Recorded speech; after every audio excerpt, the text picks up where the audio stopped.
ଜୟ Jagannath. Golden ଲ୍ୟାଣ୍ଡରେ agency ବି କରୁଥିବା ଏବଂ ଟଙ୍କା ବାନ୍ଧିଥିବା ସମସ୍ତଙ୍କୁ ବର୍ତ୍ତମାନ ଏକ ଖୁସିର ଖବର ଆସିଛି।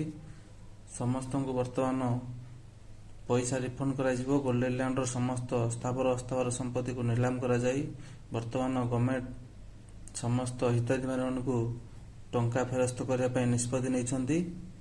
ସମସ୍ତେ ନିଜ ନିଜର ପଇସାକୁ କେମିତି ରିଟର୍ଣ୍ଣ ପାଇବେ ସେ ବିଷୟରେ ଭିଡ଼ିଓଟି ଆପଣମାନଙ୍କ ପାଇଁ ପ୍ରସ୍ତୁତ କରାଯାଇଛି।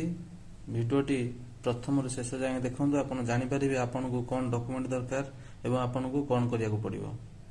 GLP ମାନେ golden land for developers limited, ଏଇଟାର ଫର୍ମ ଫିଲ୍ଅପ୍ କେମିତି କରିବେ, ମାନେ କ'ଣ କ'ଣ ଡକୁମେଣ୍ଟ ଆଟାଚମେଣ୍ଟ ହେବ, କେମିତି କମ୍ପ୍ଲିଟ୍ ହେବ ଡକୁମେଣ୍ଟ, ସେଇ ଉପରେ ନେଇକି ଆସିଛି ଆଜି। ଯେଉଁଟାକି ଆମର କେସ୍ ଚାଲିଥିଲା କୋର୍ଟରେ କଟକର, ସେଇଟାର ଫାଇନାଲ୍ ହେଇଛି ଯେ ଗଭର୍ଣ୍ଣମେଣ୍ଟ ପେମେଣ୍ଟ ଦେବା ପାଇଁ ଟ୍ରାଏ କରୁଛି। ତ ତା'ର ଡକୁମେଣ୍ଟ କ'ଣ କ'ଣ ଆଟାଚ୍ କରିବ, ସେଥିରେ ଏଇ ଡକୁମେଣ୍ଟ ଗୁଡ଼ାକ ଆଟାଚ୍ ହେବ। ଯେ ଡିପୋଜିଟର୍ ହେଇଥିବ ତାହେଲେ GPGର ହେବ, ନହେଲେ PNG ନହେଲେ GPG। ତାପରେ ମନର ଯିଏ ଡେଥ୍ ହେଇଯାଇଛି, ତମେ ଡେଥ୍ ହେଇଯିବାର ଡିପୋଜିଟର୍ ତମେ ଯଦି ଆପ୍ଲାଏ କରିବେ ତାହେଲେ ତା'ର ଫଟୋ ସହିତ ତୁମର ଫଟୋ ରହିବ, ଯିଏ ଡେଥ୍ ହେଇଯାଇଛି।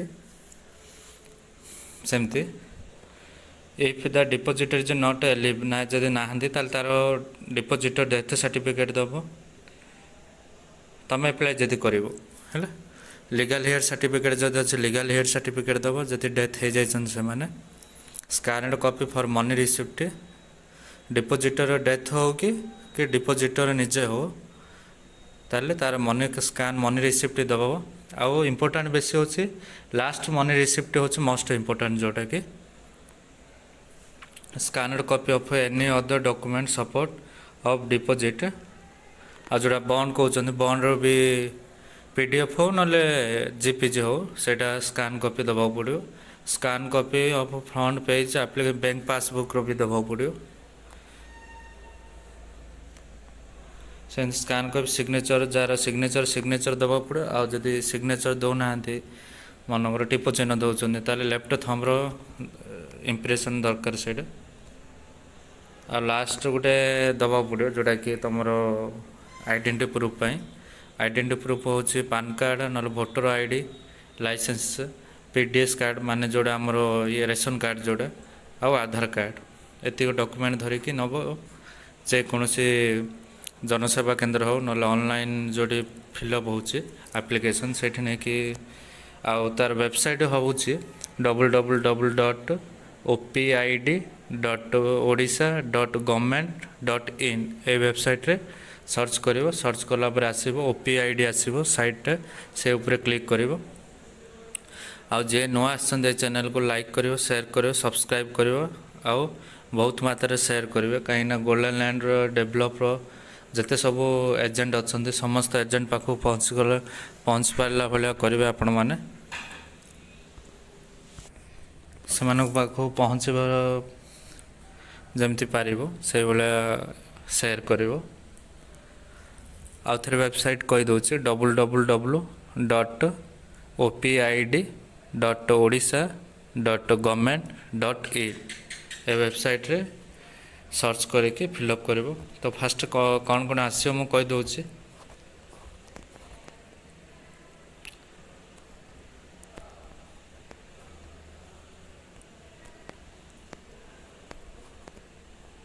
ଯେତେବେଳେ ତୁମେ ୱେବସାଇଟ୍ ମାରିବ www.opid.odisha.government.in ଯେତେବେଳେ ମାରିଲା ପରେ ତୁମର ଏଇଭଳିଆ ଆସିବ ୱେବ୍ ପେଜ୍ରେ। ଏଇଭଳିଆ ଫାଷ୍ଟରେ ଏଇଟା ଫ୍ରଣ୍ଟ ପେଜ୍ରେ ଏଇଟା ଆସିବ। ଆସିଲା ପରେ ଆପ୍ଲାଏ ଫର୍ କ୍ଲେମ୍ କରିବ। ହେଲା, ଏଇଠି ଟଚ୍ କରିବ। ଆପ୍ଲାଏ ଫର୍ କ୍ଲେମ୍ ହେଲା ପରେ କ'ଣ କରିବ ନା ତୁମକୁ ଏଇଭଳିଆ ଆସିବ। ଏଇଭଳିଆ ପେଜ୍ଟି ନେକ୍ସଟ ପେଜ୍ରେ ଏଇଭଳିଆ ଓପେନ୍ ହେବ। ଏଇଭଳିଆ ଯେତେବେଳେ ଓପେନ୍ ହେବ ତୁମେ କ'ଣ କରିବ ନା ଏଠି ତୁମର ମୋବାଇଲ୍ ନମ୍ବର ଗୋଟେ ଦେବ, ଯେକୌଣସି ମୋବାଇଲ୍ ନମ୍ବର ଗୋଟେ ଦେଲେ ତା'ର OTP ଯିବ। ଆଉ ମୋବାଇଲ୍ରେ ସେଇଟା ତୁମ ପାଖରେ ଥିବାକୁ ପଡ଼ିବ, ତାହେଲେ ଭଲ ହୋଇପାରିବ। ଯଦି ଦୂରରେ ବି ଥିବ ତା'ର OTPଟା କଲେକ୍ଟ କରିକି ଏଠି ଏଣ୍ଟ୍ରି କରିବାକୁ ପଡ଼ିବ। ମୋବାଇଲ୍ ନମ୍ବର ସହିତ ତା'ର OTP ଦେବ। OTP देला परे सरला 60 सेकेंड दब तुम OTPटा भेरीफाई हवा पाए हैला परे तापर तुमर जो गोल्डन लैंड रो एप्लिकेशनटा बाहर ये भाया से कौन कौन लिखाई थो मुझे कहीदे कौन कौन लिखाई थो तापर एप्लिकेशन फॉर्म खोलला बेलू तुम दुईटा देख ऊपर हाईटेक कंपानी गोटे देखेब हाईटेक कंपानी आपर गोल्डन लैंड रो डेवलप कंपानी देखेब ताले तुम गोल्डन लैंड डेवलप को क्लिक कर क्लिक कलापर ये गोटे ऑप्शन आसो तुम कौ भाई ऑप्शन आस देखे दूसरे देख ये आस इफ डिपोजिटर एलिव जदि डिपोजिटर एलिव अच्छा येस करेंगे इफ डिपोजिटर जदि नहांती ताले नो मारे डेथ जदि हो जाए नो मारे नो मारला पर फाइनेंशियल एस्टाब्लिशमेंट देती ये लिखि golden land developers limited and golden land पर डेवलपर्स लिमिटेड ये देथिबो ताले तुम गोल्डन लैंड डेवलप ऊपर क्लिक कर क्लिक कला पर project name where invest made माने जोटा तुम प्लान लिखाई थो रिसीट रे 4 नंबर कि 5 नंबर गोल्डन लैंड जोड़ा से लिखाई थो प्लान माने 4 गोटे देथिबो 0.1 टेबुल होइथिबो 4 नंबर कि 5 नंबर रे तुम प्लान थिबो मुझे ये छाड़देवी ना डिस्क्रिप्शन छाड़देवी गोटे रिसीट तो से अनुसार तुम देखिपर तो प्लान गुड़ाक थी अलरेडी लिखाई थो से प्लानटा तुम ये क्लिक कर आसो तार 27/7 ना 26/6 ना 42/6 ना 27/7.3 एमती 26/6.3 एमती प्लान गुड़ाक आसो से तुम क्लिक कले ये सिलेक्ट एनी जो जगार से जगह तुम इन्वेस्ट मोड प्लानटा सिलेक्ट हम प्लान सिलेक्ट है नेम ऑफ द डिपोजिटर ये तुम डिपोजिटर मार जे डेथ हो जाए जे एप्लाई कर ना ये डिपोजिटर ना लिख ये डिपोजिटर डेथ होबार जदि डेथ हो ना बोले निजर डिपोजिटर दब डेथ जदि हो जाते तुमर विथ डेथ होबार दी जन जार अटैचमेंट हम ये son of wife of daughter of apply कर कौन रिसीट लिखाई तो से अनुसार डेट ऑफ बर्थ दब तार एज प्रेजेंट एज भी दब ऑटोमेटिक ये पलि आसो ईमेल आईडी दब जब ईमेल आईडी अच्छे मोबाइल नंबर दब आधार नंबर दब तापर आइडेंटिफिकेशन एनी जो आमर भोटर कार्ड ना रेशन कार्ड ना पान कार्ड ना जेकोसी कार्ड ये दबा पड़ो गोटे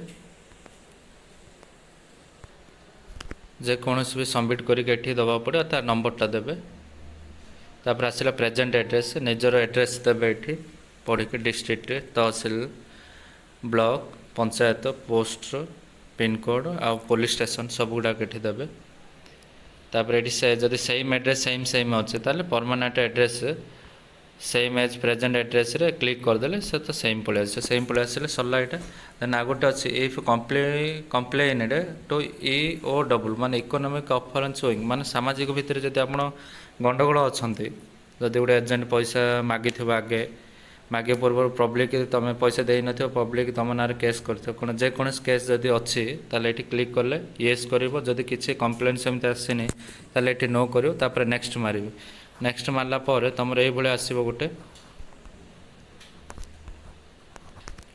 ये फॉर्म गोटे आसो नेक्स्ट पेज जो तुम क्लिक कर ये आसो गोटे पेज रे तापर इनकम टैक्स इनफॉरमेशन जदि इनकम टैक्स आप दौरान ताले येस करेंगे जदि दौना ताले ये नो करेंगे identification details for the depositor identity card कौटा दे आइडेंटिफिकेशन से ये देवे तापर आसो डिटेल्स डिपोजिट ये ऑलरेडी जो name of the group company ये ऑलरेडी तुम फिलअप हो जाए जोटा कि तुम प्लानटा ये रही जाए अमाउंट डिपोजिटेड अमाउंट केते टंका अमाउंट बांधी से कंपनी द्वारा ये मारे मोड ऑफ पेमेंट चेक किंबा कैश कैश देते तो प्राय ताल कैश हम जब चेक देते चेक लिखे मोड ऑफ डिपोजिटेड तुम एजेंट द्वारा देच कि निजे बांधीच जदि निजे बांधीच ताल एजेंट हम आदि का सॉरी जदि मोड ऑफ डिपोजिट जदि तुम डायरेक्ट एजेंट अच्छे ताल डायरेक्ट हम आ का द्वारा बांधीच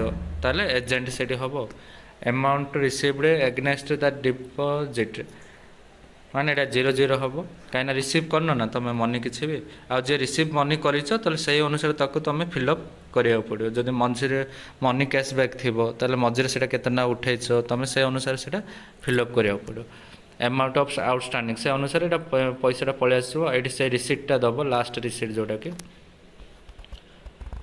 ଏଇଟା କିଛି ଦରକାର ନାହିଁ। ଯଦି ଜାଣିଛ ତାହେଲେ ଏଜେଣ୍ଟର ତୁମ କୋଡ଼ ଅନୁସାରେ ସେଇଟା ବାନ୍ଧିବାକୁ ପଡ଼ିବ, ସେଇଟା ନଟ୍ ନେସେସରି, ଯଦି ଦେଲେ ବି ଭଲ। Attach document towards proof of deposit. ଆଉ ଯଦି କ'ଣ ବଣ୍ଡ କି ଡେଥ୍ ସାର୍ଟିଫିକେଟ୍ କି ଯେକୌଣସି ଡକୁମେଣ୍ଟ ଯଦି ନାଁ ଚେଞ୍ଜ ହେବାର ଡକୁମେଣ୍ଟ ତାହେଲେ ଏଇଥିରେ ଫିଲ୍ଅପ୍ କରିବ, ଆଡ୍ରେସ୍ ଆଟାଚମେଣ୍ଟ କରିବ।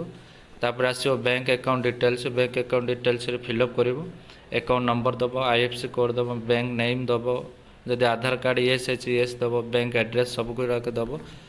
ଦେଲା ପରେ ଡିକ୍ଲାରେସନ୍ ଫର୍ମ ଉପରେ କ୍ଲିକ୍ କରିବ। କ୍ଲିକ୍ କଲା ପରେ ଆଇ ଡିକ୍ଲେୟାର ବୋଲିକି ସେଇଟା କ୍ଲିକ୍ କରିବ। କ୍ଲିକ୍ କଲା ପରେ ତୁମର ସାଇଟ୍ରେ ଏଠି ଦେଖାଉନି, ତୁମ ସାଇଟ୍ରେ ଏଠି ସିଗ୍ନେଚର୍ ଆସିବ।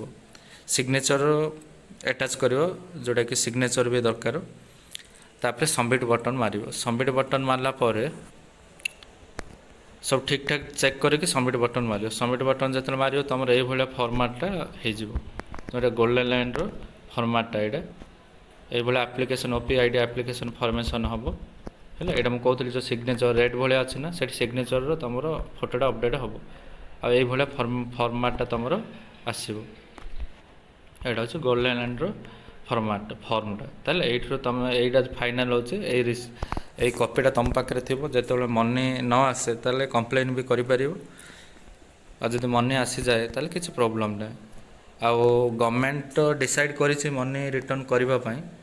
ଦେଖାଯାଉ କେତେ ବାଟ ସକ୍ସେସ୍ ହେଇପାରୁଛି ଗଭର୍ଣ୍ଣମେଣ୍ଟ। ଆଉ ସବୁ ଏଜେଣ୍ଟ ବି ଟ୍ରାଏ କରୁଛନ୍ତି।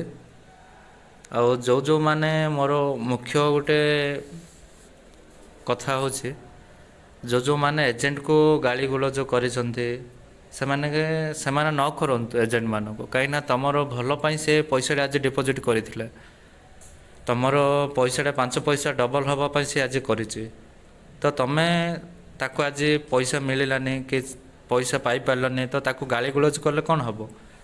ତୁମେ ଜାଣିଥିବାର ଅଛି ଯେ ମୋ ପଇସାଟା ହୁଏତ କମ୍ପାନୀ ପାଖରେ ରହିଯାଇଛି, କିନ୍ତୁ ଆ ପାଖରେ ନାହିଁ ନା।